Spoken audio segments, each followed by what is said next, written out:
Varicose veins మన Avis vascular సెంటర్లో with affordable cost treatment చేస్తారు. నమస్తే రమ్మగారు. నమస్తే జయ. ఏదైనా మంచి దెయ్యం కథ, సోమరి దయ్యం కథ చెప్తామని. దెయ్యాల్లో కూడా సోమర్తనం ఉందా రమ్మగారు? ఎందుకు ఉండదు? సోమరి పొత్తులు చచ్చిపోతే వాళ్ళు దయ్యాలైతే వాడు సోమరి దయ్యమే అవుతాడు. ఓ బాగుందండి కాన్సెప్ట్. ఓకే. ఓ పల్లెటూరులోట ఏదో పేరే బాబడి పేరు పరాంకుశం అని ఒక కుర్రాడు ఉండేవాడు. అయితే వీడికి బద్దకిష్టవాడు, మామూలు బద్ధకం కాదు. తల్లి చిన్నప్పటి నుంచే లేదు వాడికి. వాళ్ళ నాన్న ఇంట్లో అన్నం వండి పెట్టి పొలం పనులు చేసుకునేవాడు. వీడు నాన్న ఇంట్లో అన్నం వండేదాకా నిద్ర లేచేవాడు కాదు. ఆయన పొద్దునే వంట తంట చేసేసి కొడుకు కోసం తన కోసమును ఆయన పొలం వెళ్ళేవాడు.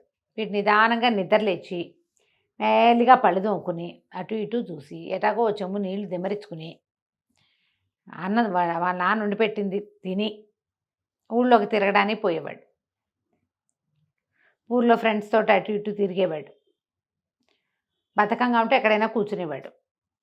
సాయంత్రం తిరిగి వచ్చేవాడు. వాళ్ళ నాన్న పొలం నుంచి వచ్చి మళ్ళీ వేడిగా కుండలో నీళ్లు పెట్టేవాడు స్నానానికి. వీడు ఆ వేడి నీళ్ళు స్నానం చేసేవాడు. నాన్న వంట చేసేవాడు, వీడు అన్నం తినేవాడు. నాన్న పడుకునేవాడు, వీడు పడుకునేవాడు. ఇంతే.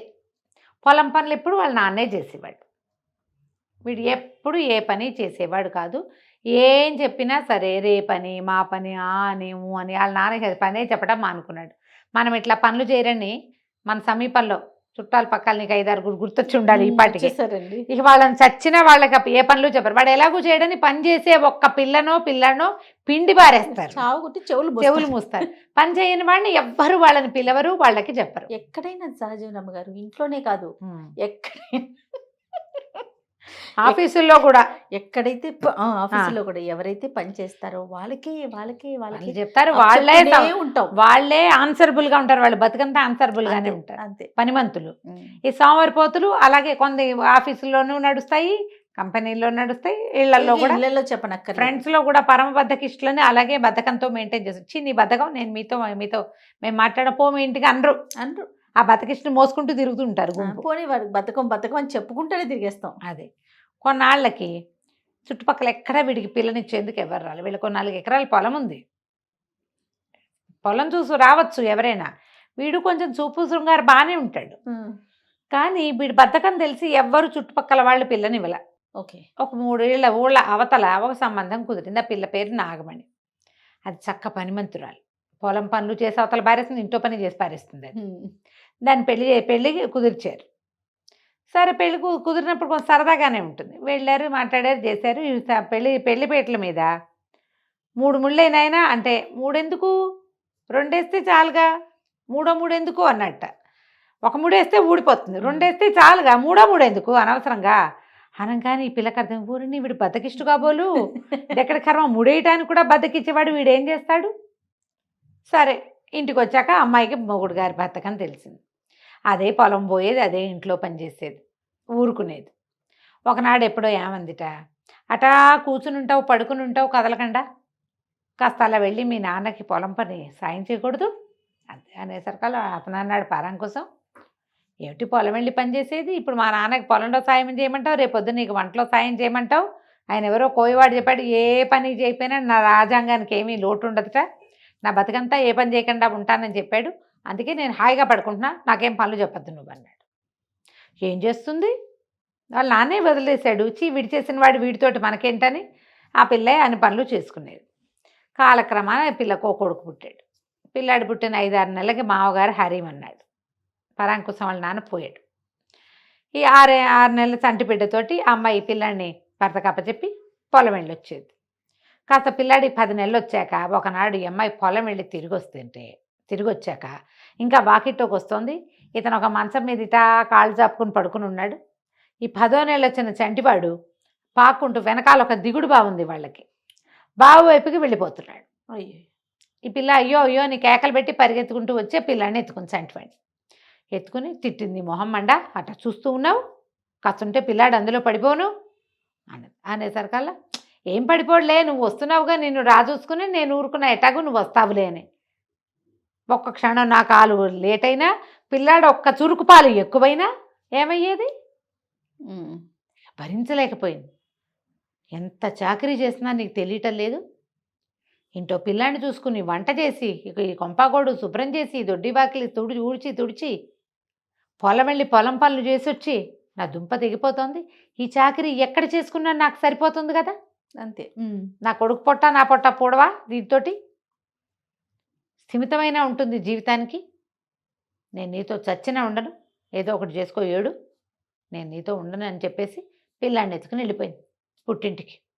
పుట్టింట్లో అయినా చేసుకోవచ్చు, నీతో ఏం సుఖం ఉంది, ఏం సంతోషం ఉంది, ఓ పనికి సాయం లేవు, నువ్వు ఓ బాధ్యత లేదు, అక్కడైనా పిల్లాన్ని చూసుకుంటారు, నేను చచ్చినా ఉండనని పిల్లాన్ని ఎత్తుకుని వెళ్ళిపోయింది. సరే వీడేం చేస్తాడు, అట్లా ఉన్నాడు. అప్పుడు కూడా ఉన్నాడు. 2 పూటలు గడిచినాయి. రెండో పూట ఒక పూట గడిచింది, రెండో పూట ఒక పూట గడిచింది. కాళ్ళు తప్పుకొని ముక్కాల పీట మీద కూర్చున్నాడు. ఈ ముక్కాల పీట మీద నుంచి లేచి మంచం ఎవడేస్తాడు పక్క ఎవడేస్తాడు అని ముక్కాల పీట మీదే కూర్చుని ఉన్నట్ట కునికిపాట్లు పడుతూ. వాడికి లేచి మంచం వేసుకుని పక్కేసుకోవడానికి బద్ధకం. పెళ్ళామే మంచం వేసి పక్కేసి బాగుంది కూర్చుని ఉంటే ఒక దయ్యం వచ్చిందట. ఒక ఆత్మ లాంటిది, తోకల్లే ఉంటుంది కదా, విట్లాచారి సినిమాలు చూడండి, అందులో మీకు కనపడతాయి దయ్యం ఎలా ఉండాలో ఆయన చూపిస్తాడు. అవును. అది వచ్చి ఆ అరుగు చివర కూర్చుని వీడికేసే చూస్తుంది. భయమే ఇలా, బద్దకస్తుడికి భయం వాళ్ళు ఉండవు. ఏమన్నాడు, వచ్చిందాన్ని ఎటాకు వచ్చావురా తమ్ముడు, వాడెవడబో నువ్వు, ఆ మంచం కాస్త వాలుద్దు పడుకుంటానన్నాడు. అనగానే నీకు బద్ధకం కదూ అని అడిగాడు. అవునన్నాడు పరం కోసం. నేను కూడా సోమరిపోతున్నాయి, సోమరిగా చచ్చి ఇదిగో ఇట్ట భూతాన్ని అయ్యాను అన్నాడు. అనేసరికల్లా సరే మాట్లాడుతూ మంచమే పడుకుంటాను అని చెప్పి వచ్చి వాడు భూతం మంచం వేస్తే పరాంకుశం వచ్చి పడుకున్నాడు. ఓకే. పడుకుంటే ఆ భూతం తన కథ చెప్పింది. ఏమని, నేను నీకు సంగతి చెప్పాలి, నువ్వు నాతో రా, నీకు ఒకటి చూపిస్తాను అంటే, సరే ఏదో భూతం చూపిస్తానంటుంది కదా అని లేచి వచ్చాడు. లేస్తే భూతం నడిపించుకుంటూ తీసుకెళ్ళింది అడవిలోకి.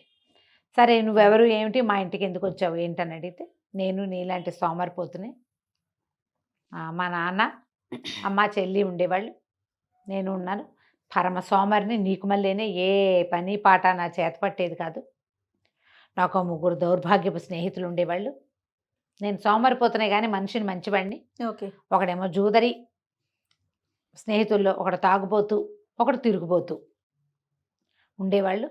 వాళ్ళ దారిన వాళ్ళు తిరుగుతూ ఉండేవాళ్ళు. నేను కూడా ఏ పని తిరగడానికి సోమరితనం లేదు నాకు, కాలి కొద్దీ తిరిగేవాడిని. కాకపోతే పనికి బద్ధకం, ఇంట్లో పని నేను ఏనాడు చేయలే, మా చెల్లెలకి సహాయము చేయలే, మా అమ్మని ఏ సంగతి చూడలే, మా నాన్నకి పొల పనిలో చేసింది వాడినే గాను. ఈ 3తోటి తిరిగేవాడిని, కానీ వాళ్ళ లక్షణాలు ఏవి నాకు అంట్లా. అయితే ఒకనాడు ఈ లోపల మా చెల్లెలకి ఏమో పెళ్లి కుదిరింది. మా నాన్న పట్నం వెళ్ళి పాత బంగారం అది చేసి డబ్బులు తీసుకున్నాడు. ఆ డబ్బు పుచ్చుకు వస్తుంటే ఎవరో ఆయన్ని వెంబడిస్తున్నారని తెలిసింది. 3 మనుషులు ఈ డబ్బులు తన దగ్గర ఉన్నాయని తెలుసుకునే వాళ్ళు వెంబడిస్తున్నారని మనం ఈ మధ్య చూస్తాం. ఏటీఎంలో క్యాష్ విత్డ్రా చేస్తుంటే చూసి దొంగతనాలు మనం కనిపెడతారనమాట అవతల వాళ్ళు. మా ఇంట్లో ఎట్లాగూ పెళ్ళుంది, మా నాన్న ఏదైనా బంగారమో వెలుగారమో కరగబెట్టి క్యాష్ చేసుకొస్తాడు, అది వాళ్ళకి తెలుసు. 3 వెంబడబడితే మా నాన్న ఏం చేశాడు, దాన్ని ఒక మర్రి చెట్టు కింద దాచిపెట్టి ఇంటికి తప్పించుకుని వచ్చేసాడు. వాళ్ళు మా వెనకాల పడ్డారు, మా నాన్న వెనకాల పడి వచ్చేసరికి ఆయన అదురుతోటి పరిగెత్తుకొచ్చేసరికి ఇంటికి వచ్చేసరికి గుండెపోటు వచ్చింది. మా అమ్మ చెల్లి ఏడుస్తుంటే నేను అప్పుడే బయట తిరుగుతున్న వాడిని లోపలికి వచ్చాను.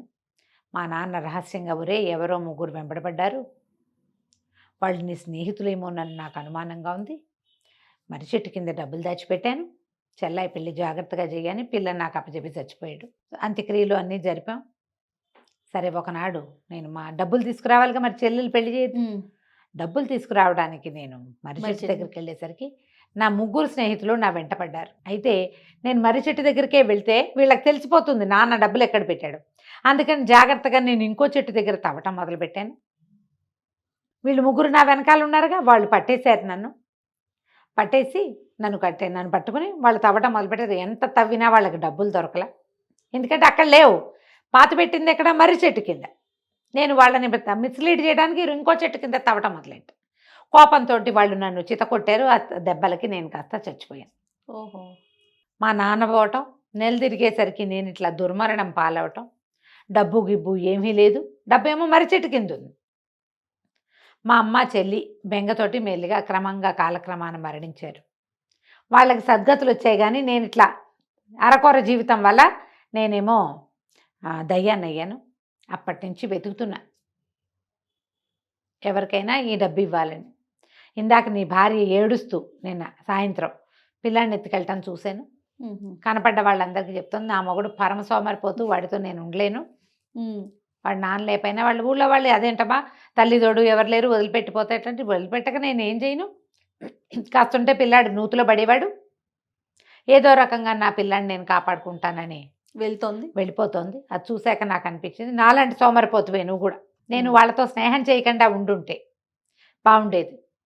మా నాన్న శ్రమని నేను కొంత పంచుకుని ఉంటే బాగుండేది. పోనీ మా నాన్న పాతి పెట్టింది ఉంటే ఉంటుంది, నేనే ఏదైనా ప్రయత్నం చేసి చెల్లెలు పెళ్లి చేద్దాం అనుకుంటే బాగుండేది. ఎప్పుడు నాకు బుద్ధి రాలా. దయ్యాన్ని అయ్యాక బుద్ధి వచ్చింది. నీకు నేను డబ్బులు చూపిస్తా, మా నాన్న దాచిపెట్టింది, నువ్వు అవి వాడుకో, నీ పెళ్ళాన్ని పిల్లాన్ని తెచ్చుకో, ఈ సోమరిపోతానాన్ని వదిలిపెట్టు, లేకపోతే నాలాగానే నువ్వు కూడా అయిపోతావు అని చెప్పి ఏం చేసింది, వీడిని తీసుకుపోయి ఈ పరాకుసాన్ని మర్రి చెట్టు కిందకి తీసుకెళ్ళి. వీడు ఆలోచిస్తూ ఉన్నాడు, ఒకటి చచ్చిపోయి దయ్యమయ్యాడే.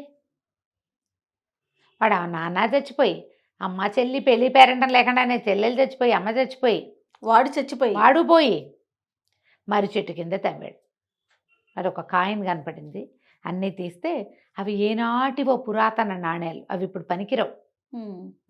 మనకి పాతకాలం ₹1 దొరికితే ఏం ఉపయోగం? అదే కదా. కానీలు గీనీలు ఇప్పుడైతే పాత కానీ ఉందా మీ దగ్గర, దాన్ని మేము కొంటామని అడుగుతున్నారు. ఇప్పుడు ఇన్స్టాలోనూ అక్కడ పెడుతుంటారు, ఒక ₹1 బొమ్మ పెట్టి, ఇలాంటిది మీ దగ్గర ఉంటే మీకు అదేదో 1,80,000 ఇస్తాం అలాంటి చెప్తా. అన్ని దొంగ వేషాలు ఏమో, అవి నిజమో కాదో తెలియదు. అవును. అప్పుడేముంది ఆ కాలంలో చూసి ఈ కాసులు ఎందుకు పనికిరావని సరే ఏమనుకున్నాడు, బయటకు వచ్చేసాడు అక్కడి నుంచి. మర్రి చెట్టు దగ్గర ఉన్నది వాటిని మర్రి చెట్టు కిందే పాతి పెట్టాడు. ఎవరికో దొరుకుతుంది, నాకు అక్కర్లా, ఇవి ఎలాగో నేను చెల్లుబట్టి చేయలేను వాటిని. ఇంటికి నడిచి వచ్చి ఇల్లు చుట్టుపక్కల చూస్తే అనిపించింది, నేను ఏనాడు ఏమీ చేయకుండానే మా ఇల్లు ఇంత బాగుందే. నేనేం చేయలా, ఇల్లంతా శుభ్రంగా అలుకుంది, నీట్గా వాకిట్లు ముగ్గులు పెట్టున్నాయి, ఎక్కడ సామాన్లు అక్కడ సర్దున్నాయి. ఇప్పుడు అమ్మాయి వెళ్ళిపోయింది, నేనేమైనా చేయగలనా ఇందులో ఒక్క పనైనా? ఇదేమిటి నేను ఇలా ఉన్నాను, అమ్మాయి లేకపోతే ఎట్లా? అవే ఆలోచించుకున్నాడు. మర్నాడు పొద్దున పక్కనున్న రైతు దగ్గరికి వెళ్ళి, నేను వ్యవసాయం చేద్దాం అనుకుంటా, నాకు ఒక్క పని రాదు, అందుకని నీ పొలంతో పాటు నా పొలం కూడా కౌలు చేయి, రోజువారీ కూలి ఇవ్వు, నువ్వు ఏ పని నేర్పిస్తే ఆ పని చేస్తా, నాకు కౌలు ఇవ్వు కూలి ఇవ్వు అని మాట్లాడుకున్నాడు.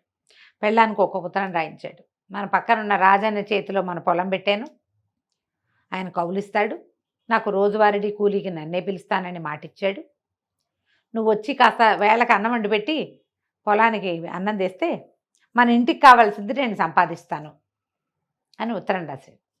ఈ మొగుడికి సోమరిపోతాను వాడే స్వయంగా ఉత్తరం రాశాడు కదా.